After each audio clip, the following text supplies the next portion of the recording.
Hello again, everyone. I'm Dr. George Simon, and welcome to another live edition of Character Matters, the program where we talk about what I consider to be the defining issue of our time, the character crisis that we have faced for several decades now, and that affects every single aspect of our lives, from our international affairs to our community relations, and most importantly, our intimate relationships.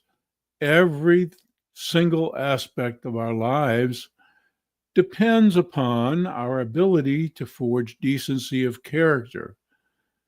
And we used to understand what an important process that was and how much it took to develop our character. We human beings are not naturally wonderful individuals. We are imperfect creatures that require a whole lot to shape up into the best versions of ourselves. And we seem to have forgotten that fact, and we seem to have forgotten what it takes, all that it takes in the way of cooperation to affect that. And it's affecting every aspect of our lives. And today I want to talk about what I introduced in our last blog post on my website at drgeorgesimon.com in my latest post. And that has to do with the character dysfunction in our current society that makes truly loving relationships so hard to come by. And we have some people who are in the waiting room that I'm going to add to the stage in just a little bit, and who want to participate in the conversation. I'm going to add CJ in just a minute here. Caroline, I'll add you to the stage. Hello, and welcome to Character Matters. And I see some other folks have asked for the link. You can find the link to join the conversation live, to ask questions, add your 2 cents, make a contribution, if you will, by going to the latest blog post at drgeorgesimon.com. You'll find the links in the most recent article there. You'll also see scrolling along the bottom of the screen a link that you can paste into your browser to enter the conversation live. And today, what I really want to talk about more than anything else, as I mentioned in the blog post, is something that occurs to people somewhere along the line as they have navigated their intimate relationship. By the way, someone's saying hi to you, Teresa, or Teresa is saying hi to you, CJ. I've invited her to participate if she wants, but she hasn't entered the studio yet. And what occurs to some folks as they navigate a relationship is all the promise that seemed to be there at the beginning of a relationship, all the things that so powerfully attracted them, kind of lose their luster as they begin to appreciate the true and deeper character of the person that they became involved with. And it's not just that the magic that sometimes accompanies any romantic relationship wears off. What more often happens these days is that all of the things that a person believed at the outset of the relationship uh, boded well for the relationship, indicated to them that the relationship was going to be wholesome and maybe lasting and fulfilling. All those indicators proved to be false. And therefore, they couldn't really judge fairly what it takes in the way of character for a wholesome relationship develop. They had to learn it the hard way. They had to learn that all those things that they thought would contribute to wholesomeness in the relationship really weren't reliable indicators at all. And as they got to know the person that they were involved with and got to understand their actual capacity to really love them, they became disillusioned, disheartened, sometimes even felt abused, exploited, and all that for good reason.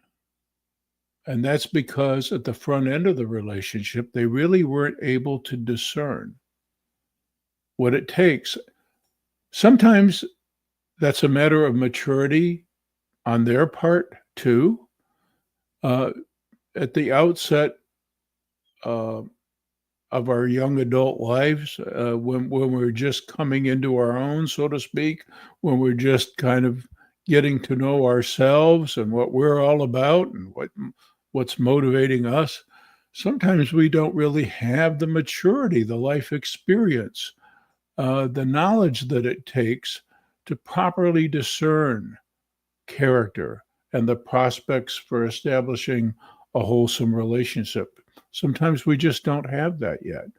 Well, it's nobody's fault, really. It's no one's fault. It's just a matter of maturity.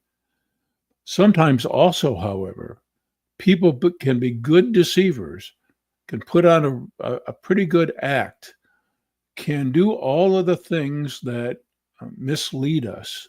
They're good impression managers, capable of charming and seducing us into the relationship. That part's on them. The immaturity belongs to us. Their capacity for deception belongs to them. I see Brent's joined us too today, and I'm happy that he has. I'm going to add him to the stage. Welcome, Brent. Good to see you again.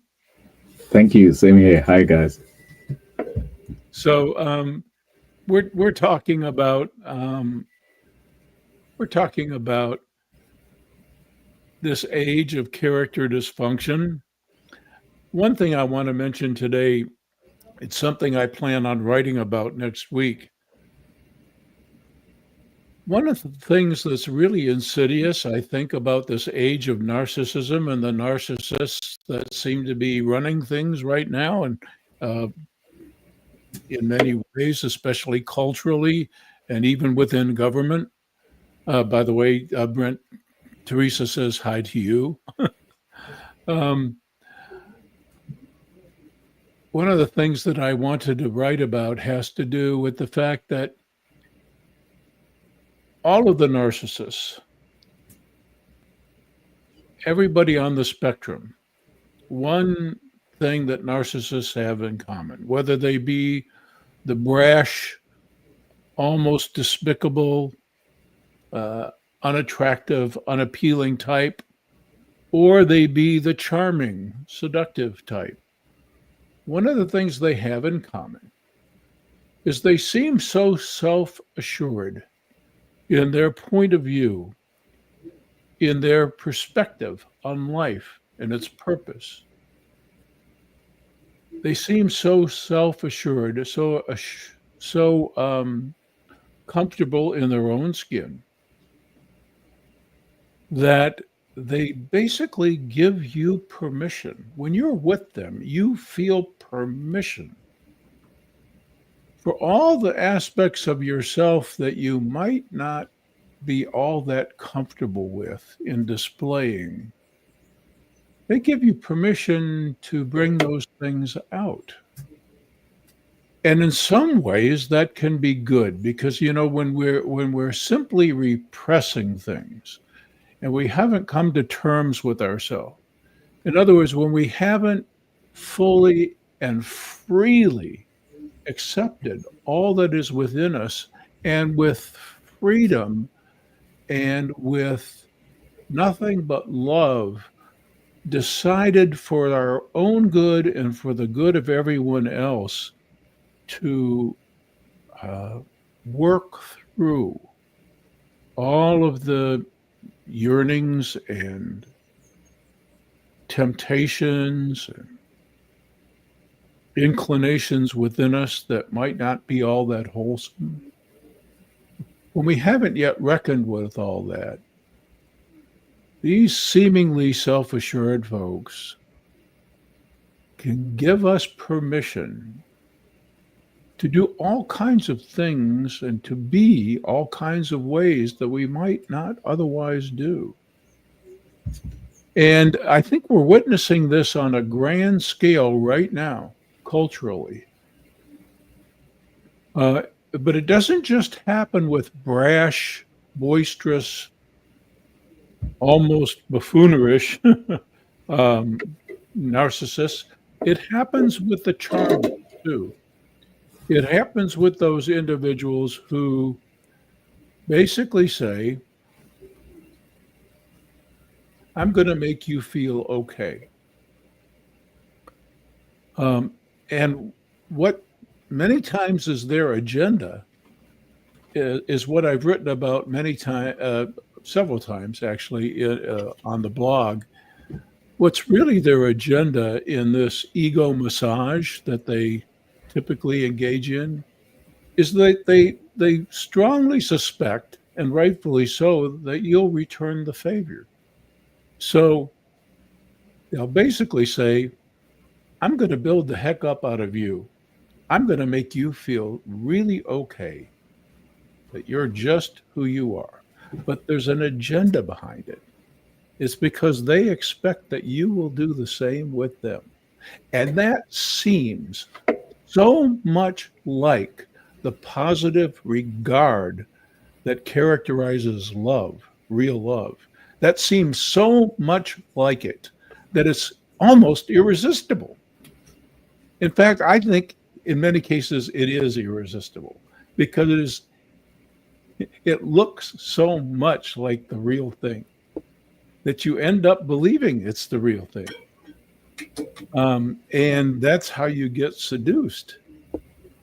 And this is what charmers do best. Charmers and seducers know exactly that they're good reads often of people.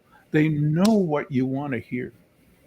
They know exactly what you want to hear. They know exactly what you might need in the way of validation, of affirmation, etc. Teresa's asking the question, if you had something really loving, beautiful, and healing, and you can't understand the definite change of behavior, was it ever real? Especially if you see it in hindsight. Yeah. Teresa says she knew that I knew where she was going with this. Rarely, my answer to that, Teresa, rarely was it ever real. It's real in the sense that charmers know what they're doing. I mean, it's real in the sense that they're not pretending. It's just that it's hard. It's almost impossible to discern the hidden agenda, the secondary agenda, which is many ways the primary agenda. If I build the heck up out of you, then I expect that two things will happen. I expect that you will hand over your heart, and more than likely you will. And second, I expect that you affirm the heck out of me, which is really my agenda. So it becomes like a mutual admiration society or a mutual validation society, which is so close in appearance. And there's the key word.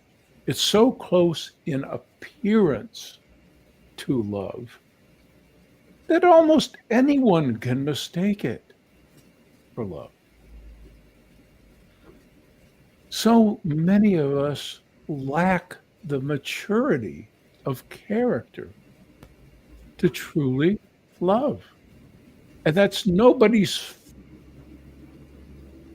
well, maybe I'm misspeaking there. It's all our fault, actually. It's silly to play the blame game, but we do have to honestly reckon with what's happened. And I've said this over and over again in many, many posts on the blog.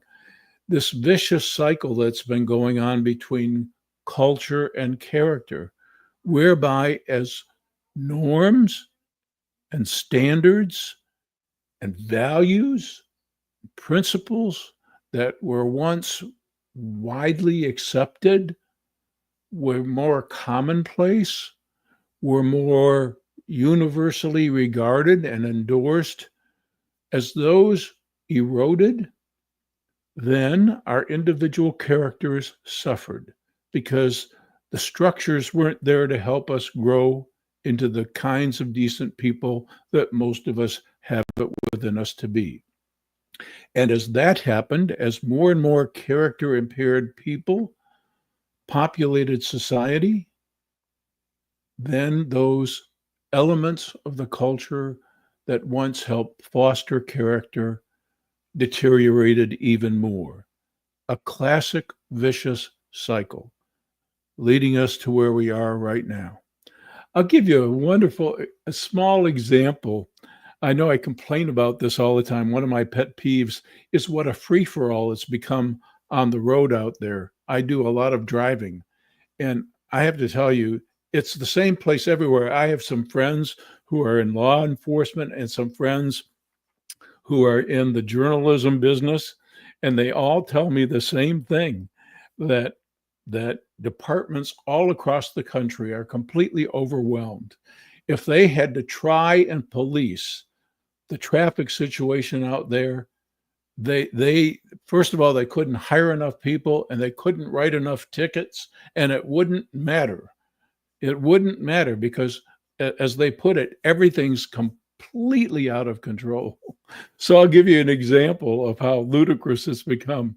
A relative of mine, my sister-in-law, actually won a car, and this one of these cars that she's happy to have it. It has all this new AI technology, and the folks that developed the technology touted the fact that this car has a feature whereby you can set a program to do one of two things: to either observe the speed limits or to pay attention to what everybody else is doing so that you don't get caught in the crosshairs, basically. In other words, so you don't have somebody right on your fender or trying to cut you off and keeping up with the flow, or actually play by the rules. You have two options. Now, what do you think? What do you think somebody's going to choose? It's so interesting that we're even in that realm of relativism, where it's part of the program for artificial intelligence. Hey, do you want to play by the rules, or do you want to do what everybody else is doing so that you can fit in the best you can? Is basically the metaphor I hear here. And I never thought that we would be anywhere near that socially, but that's where we are. Teresa is saying yes. Yeah. I don't know whether either one of you have a comment about any of that or not. I don't know how much you may drive or what the situation is where you are. I know that one of the things I know, Caroline, you live in California, and I know one of the things I've observed on the few times that I've had to drive the freeways out there. I have a brother that lives out there, and you're either going zero because it's one of those times of the day where nothing moves, or you're trying to make up for all the time you lost because, to go 25 miles might take you 3 hours sometimes. So one of the things I noticed out there is that you're either at a standstill or trying to make up for lost time. And boy, when people are trying to make up for lost time, anything can happen. And you almost have to have eyes in the side of your head and in the back of your head, because you never really know what's going to happen. And so I always end up like, kind of a nervous wreck and always breathe a sigh of relief when I can get off the road when I'm out there. Didn't used to be that way. Years ago, I lived in Arizona and made several trips, and it was bad, but it's not like it is now. So, at any rate, it seems like a digression, but it really isn't. It's just one manifestation of how out of control we can become when there's no higher operating principle governing our behavior. And in my book, from what all I've come to learn through all my studies, not just psychologically and sociologically, but spiritually too,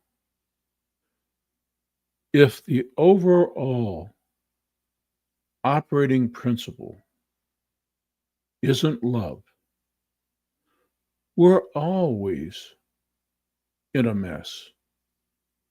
Always. But discerning love's true quality, love's true nature, distinguishing it from all of its imposters.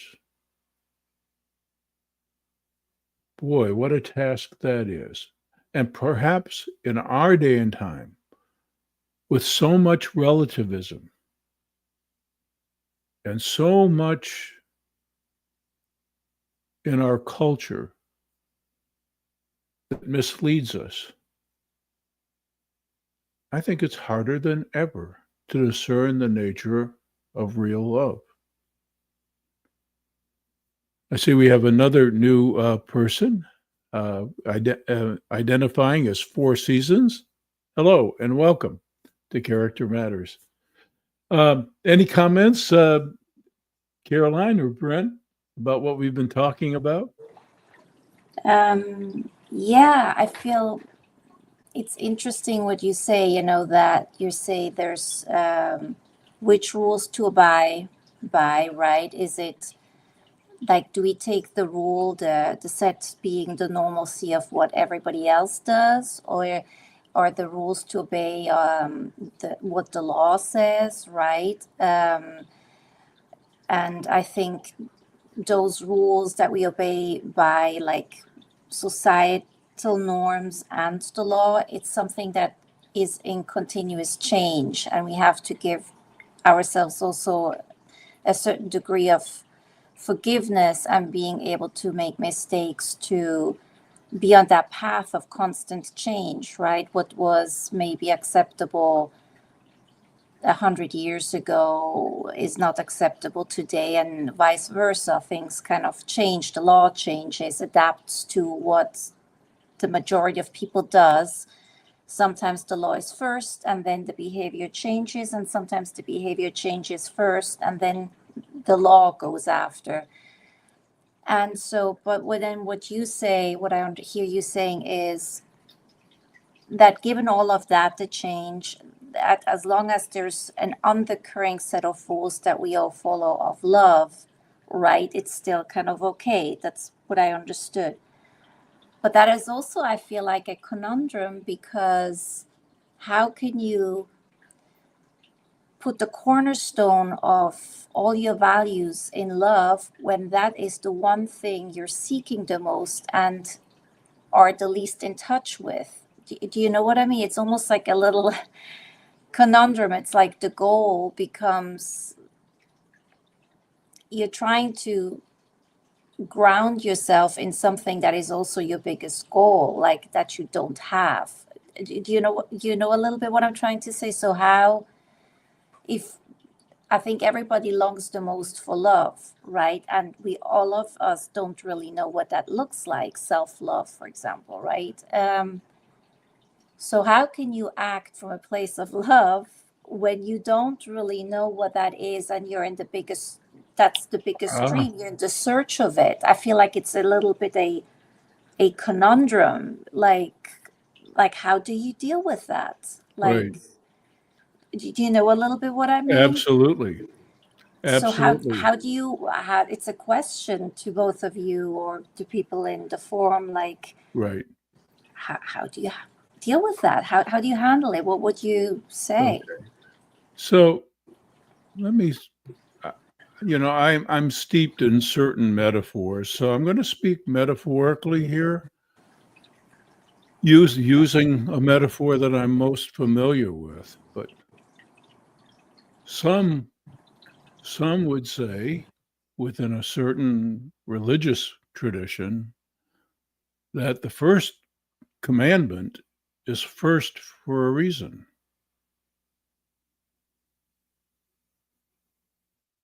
You don't have to yet fully understand the nature of love to put its pursuit and the worship of it first, to put nothing else before it,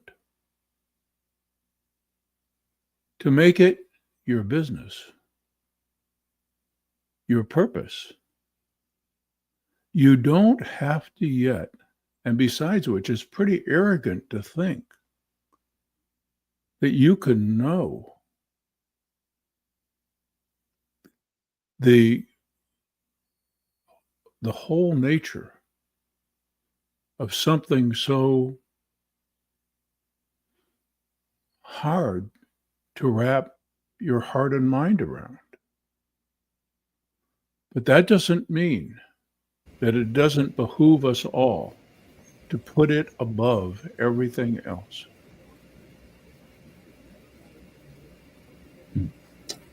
Am I making any kind of sense there? I'd like to add though. Um, are you hearing me okay, first of all? I'm sorry? Are you hearing me okay? Okay. Yeah. First thing, Dr. Simon, I think the link in the scrolling isn't the correct link to join the session. So I wanted to just point that out quickly. Yeah. Okay. Yeah, I'm having trouble hearing, Brent. Oh, okay. All right, I'll speak up a bit. Is this okay? Are you hearing me Yeah, okay now? yeah, much better. Thank you. Okay, great. Sorry about that. All right. Yeah, the first thing is the link that's scrolling underneath. I think that's not the correct link to join the StreamYard. So It's I not just the want to correct point out. link. Yeah, it's not. Oh Yeah. my goodness. Yeah. All right. Okay, let me see if I can change that right now. Yes. So while you're doing that, let me address Caroline's question, and I do have a couple of other points outside of that. But Caroline, that's a very important concern that you have. To be honest, you can't move from a place that is yet still undefined. That's it's kind of mentally is going to kind of stress you out. Um, First of all, as Dr. Simon was saying, the first commandment, meaning to love God with all your heart, all your from a biblical point of view, of course. Um, that kind of gives some stability. I know that that in itself is kind of there's a relative approach that you could take to that. Um, but my personal journey with that understanding is the more I don't my honest belief is God doesn't have a lot of the problems that we have as humans, right? I think he's very consistent in what he does. So the more I understand his version of love, the more I get some kind of firm footing for myself to love others, right? Um, well, that's a larger debate, of course, but I'm just talking about the stability that you can get by getting a fuller understanding of what God's love looks like, right? Um, and having been around for some time, I realized that our version and his version, there's some serious discrepancies, right? Um, but just pardon me for a second, because I want to touch on something Dr. Simon said is very important because so many of us suffer with this. the problem, he outlined a problem where manipulative persons invite us to expose ourselves by sharing our deeper insights, our deeper fears, thinking that, and we're here thinking that it's a really great deal, but in fact, it's a manipulative tactic. That's really what it is, right? And there are a couple of problems contributing to why are we here. The first problem is that many of us don't have good outlets for love. Yeah. That's the first. We have to acknowledge the what's the word? Um, there's scarcity. There's a Yeah. lot of scarcity when it Yes. comes to being able to have loving relationships with people. Yes. And that gives manipulative people an opportunity to come with something that presents like the real thing. Yeah. Brent, can you hold on to that thought a bit? Because I'd like to come back to that. That's a Sure. really, what you're talking about there is really important.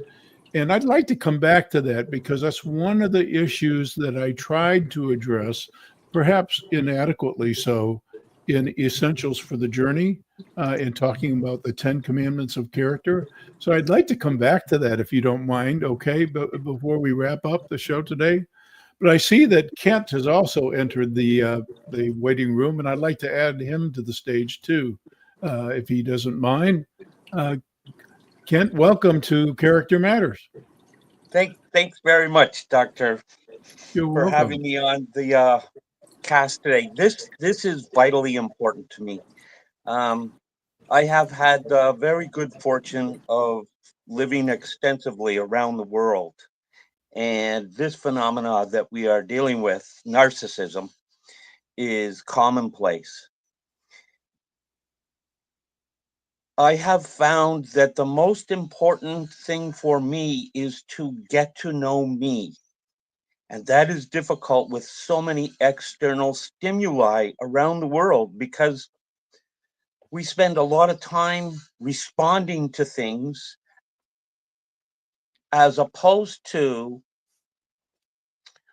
moving forward with a sense of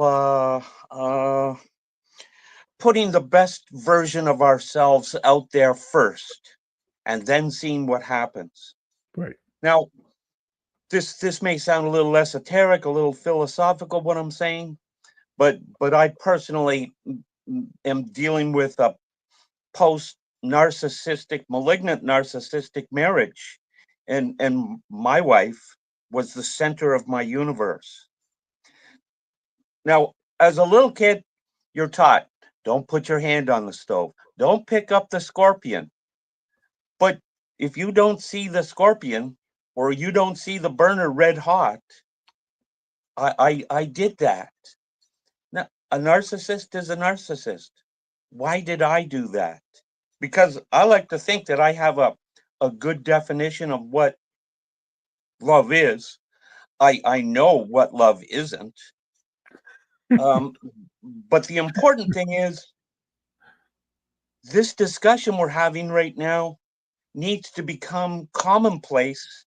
Yeah. And I don't know how to inspire people to see these are the building blocks of optimal lives, for lack of a better term. Thank you for this too. The courage people have to put themselves out there like this, mind blowing to me, just mind blowing. Thank you so much for this. Oh, it's not really courage. I have to tell you, it's a f- it's a it's a push from something, a felt necessity. Uh, Sometimes in life, by what many call pure grace, sometimes things happen that are transformative. And after they happen, nothing can be the same again. And that's happened with me several times. And I'm by nature, I think, thick skulled. So sometimes things have to revisit me many times for me to come to my senses. I'll come to my senses for a minute and then I lapse back into forgetting. But this last time that the universe got my attention, this last time, I think could possibly be the last time necessary. I'm not sure. I'm not sure because I'm stubborn, like I said, but it might be the last time necessary. So I'm driven. It's not really a matter of courage. Something propels me. And it's what's heartwarming is for all the few people who are on here today, it doesn't really matter. All I know is that every single day somebody somewhere will either read something or send me a note or ask where they can get a book or something. So I know that the interest is out there. I know that the seeds are planted, and that I just to feel like I'm doing my part is all that matters to me. But you're absolutely right. We are driven to distraction. We get hooked by so many things that keep us from really knowing who we are. And unless we know ourselves well, we won't have the mindfulness. I think that's the key. We have a lot of things to distract us. If we can't really know ourselves, So I would like to say something that Ken says about knowing ourselves. I think to me that's the key and ties into something that Brent said when he said there's a scarcity of love connections. Um, I might be a little bit the devil's advocate, but I'm even saying there's only one love connection that you really need in life, and that's the one to yourself. And it ties a little bit into what Ken says, to get all the distractors out of the way and get to know where you are in this whole place, and have maintain that connection with yourself without losing yourself to these distractors.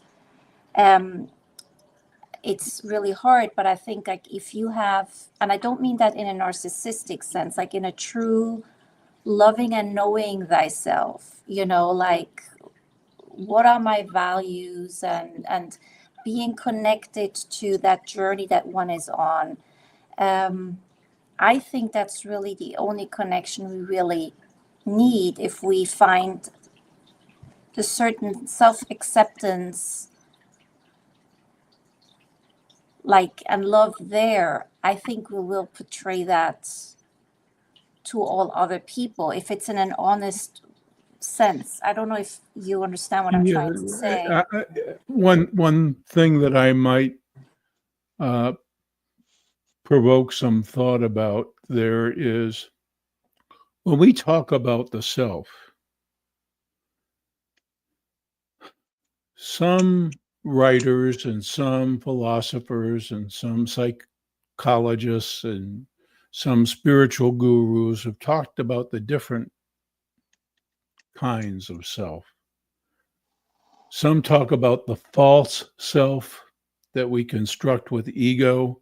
I don't know that there's anything inherently truly false about ego all the time. Some self presentations are unconsciously false. In other words, some people construct an image based on unconscious motivations and unconscious conflicts that are not resolved.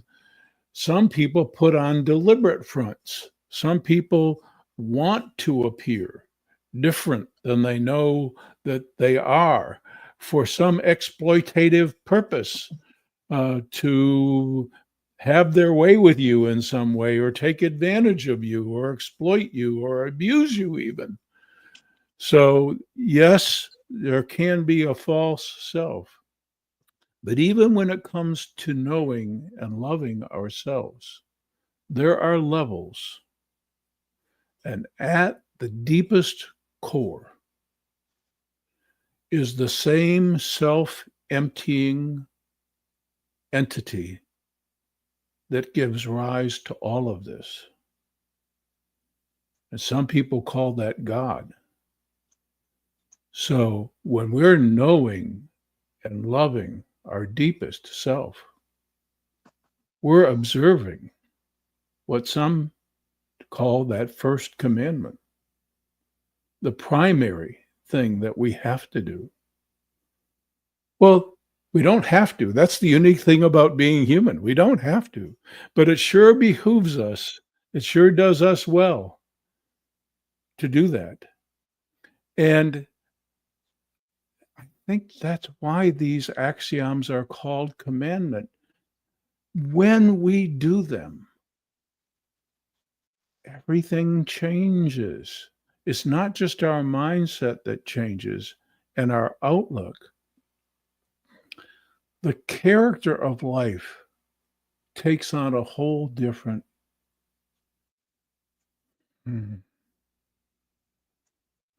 what's the word I'm searching for here? The very nature of life takes on a whole different character. There seems to be a whole different, well, I'm going to get into dangerous territory here, almost preparatory purpose for it. Yeah. Yes. And preparing for what? I'm not vain enough to think I even can venture a guess, but I suspect it's something not only wonderful, but totally unmerited. What a gift this whole thing is. I think the Buddhists have a point when they say, you know, this whole torture that we engage in sometimes inwardly is brought on about by this illusion that we have about what truly is good versus evil. We basically torture ourselves when all that really matters is the character of our response to the love we're already receiving. Ultimately, I think Mother Teresa is famous for saying this. Ultimately, everything that happens is really a reflection of what the character of our relationship is with the ultimate lover, with the first lover. And when that isn't right, none of our other love relationships are right. None of our other relationships are right. They might bring us some kind of self-serving benefit, but they're not as loving and as wholesome as they could be. I'm hearing the words and I'm appreciating how inaccurate and how inadequate both I am in the saying of those words. So I just pray that at some level you can appreciate what I'm trying to say. Yeah. Go ahead. So George, I feel like you're coming from a background of faith, right? You ground, like in God or like something higher. No, what I used to have in faith has been replaced by a certain knowing. And I'm not talking about a vain knowing. I'm talking about an upside the head, listen, stupid. But what somebody that doesn't have that kind of knowledge, somebody who maybe originally, like faith-wise, comes from a very different place, like do you have some guidance there? Yes. Frankly, I think that's none of my business. Everybody probably is where they need to be. And this benevolent, self-emptying entity that has given birth to this whole enterprise There are many ways of saying it, but none of it's deserved. Everybody's got their own path. It's not for me to judge. It's for me to do the loving and let the rest take. It's none of my business. It's none of my business. It's like the first axiom that they teach you in medicine. The first thing is to do no harm. You be one less character impaired person in this universe. And that's kind of catchy. It's naturally attractive, but even that's not if my agenda is to make the world over and to change everything and to influence, if that's my agenda, that's purely egoic, and that's got nothing really to do with being the servant of love. You just do it. The rest is already in the universe's hands. There's so much here. It is so vain to think that we can do. It's hard enough. It is hard enough to even discern love's nature, let alone have the heart for it, especially when it's difficult. And especially in a world full of distractions, as you mentioned, Ken, things that pull us away. And boy, are we addicts in this. I mean, the folks that design, I think of this every time I go to a place I have in the past. As a matter of fact, when I was doing training workshops, one of the workshops was scheduled in the convention center of a very big Native American gaming establishment. And I walked through the lobby of this place and just observed the folks responding to all the bells and whistles on these machines, all these cute little songs they appear to play, and all the lights that go off, and all the things that make you think that you're winning or have a chance of winning, and that keep you enthralled. And I was watching folks just glued as they're feeding money into these machines, and I'm thinking, boy, do some folks know how to tend to that reptilian brain that we have and just make us respond almost like robots, so that we cease being mindful. I mean, if we had any mindfulness about us at all, we'd realize that we're being taken to the cleaners, you know, and we might actually say no. Anyhow, Can you hear me okay? yes. I have found in my experiences that we operate in a constant paradox. And that is to say that if there's something I feel I need to elevate my own life, then instead of trying to attach to it, I almost have to walk away from it. And then it is easier to come into my life. It's kind of like if you turn the tap on in your sink and you have water running through it, I can't, I'm going to clench it with my fist because I want it. I got to get it. And I can't get it when I'm trying to grab that water. But if I go to the tap and I put my hand out like this, just to hold it, I get much more water. And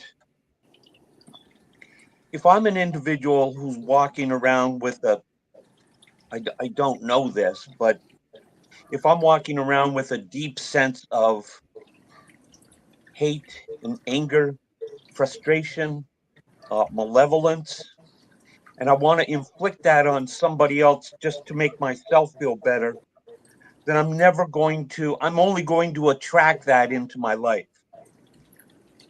If I walk around with a deep state of gratitude, respect, civility, learning, then somehow those things come into my life.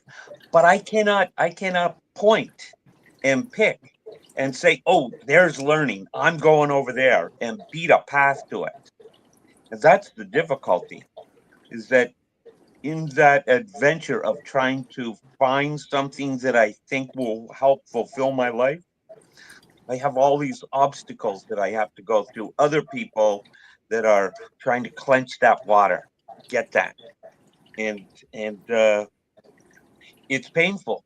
They're very, very painful lessons, and um, I refuse to give in to the common denominator of mediocrity. And that may sound a little arrogant. I sacrificed a lot to sit here and have this conversation and discussion. A lot. Close to my life. Most people know what it's like to be in the burn unit, Yeah. but I don't like being in there. Yeah. And it's not like there's a big tribe of us. Right. We're almost like a silent minority. But by the grace of the universe, here you are again. Yeah. There you Yeah. are, right? And you're probably not today where you will be tomorrow or the next day, but you're here right now. Yeah. Yes. Yeah. Doing what you're doing. Yes, Caroline, I see you wanted to say something. Yeah, I want to go back to the distractors, I know I agree that there's outside distractors, but I think most of the distractors are inside of ourselves. And I think the real wrestle is with ourselves. And I find it just so hard, like it's so easily said, come from a place of love. But, like, for example, I don't feel I deserve love. I feel so that is my biggest, so to speak, obstacle. It gives me my path, right, to work through that. But then, and of course, I try every day to connect to that place. Where does it come from? And to work through it and to be the best version of myself, right? And I feel I fail terribly every day. It's really hard for me to get into contact with that higher something, like whatever you want to call it, right? Um, because I feel that even if it were there, that I wouldn't deserve it. So I am sometimes really at my wit's end on like how to go about it. It's become like a full-time job, right? And it's like in that way my path, but I have a feeling I'm not the only one. And that Yeah. to me is the much bigger distractor than anything outside. So I Yeah. don't know, do you have any guidance in that, Well, you I know? think Brent has something he might want to respond to that. And I mentioned to him that I wanted him to come back to a topic anyway as we approach this the end of the program here. But go ahead, Brent. I think you have something you might want to say in response to that. All right. My you know what? My first thing I have to say is I really wish our discussions could be a bit longer. I just have to say it. I just have to say it. We could easily do it another hour. I'll just put it out there. But Caroline, such a deep topic. What you're presenting here is very, very important, and I could only say it in about 2 minutes tops, right? The most I can share with you is I wasn't always a faith-based person. We grew up in secular societies, watching television, which doesn't really care about faith. Um, and so I came into a knowledge of God around the age of 17, right? Well, at least I started to attend the church. I got baptized. And by the way, that's just the beginning. What you're going to soon find out when you do that is that there are people surrounded. You're surrounded by people that don't know too much about faith, if we're just very honest. Like a practical faith, anyway. It has taken me several years, and just like Kent, I've had to go through some very grueling relationships to get to some truth about myself and about people and about God. Right? Now, what I will share with you, Caroline, just because of the brevity of this, discovering God is pretty much like being a child and starting to understand your own parents. And all of us have been through that, right? You know, we come into a world and we're just as babes, we just don't know what's going on, right?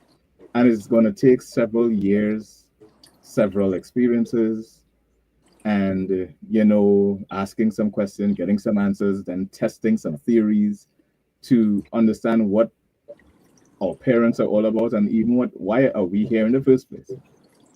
And I'm suggesting that it's that kind of way. With this, it's that way to discover God as well. It's going to take time and experience. Don't rush it. But at the same time, I'm going to tell you something. The most I could do at this moment is share with you something that I have gotten in my pursuing Him. The first thing is something that you just mentioned, is that I don't have to depend on myself for validation. That's the important thing, because He's the one that wants to give us that validation. And that takes a load off me, because, I pretty much let somebody else who knows what they're doing define that, right? And secondly, as it relates to character disturbance, I have been finding, by going through the book of Proverbs, the book of Psalms, that God is very much interested in our relationship with other people, and He has a lot to say about manipulative people. Yeah. And I'm finding that very interesting, because that's what we're talking about here. Boy, we've opened up something here, haven't we? We have, In the interest of time, Brent, I hope you'll excuse the interruption here. please. I just No want to mention something that Teresa just put in the chat. She says, "Allow it to come to you. I was there. I couldn't rationalize the Old Testament God and the New Testament Lord. A friend's mother sat with me and said, 'Sit under the tree in my mind with him. Just sit together.'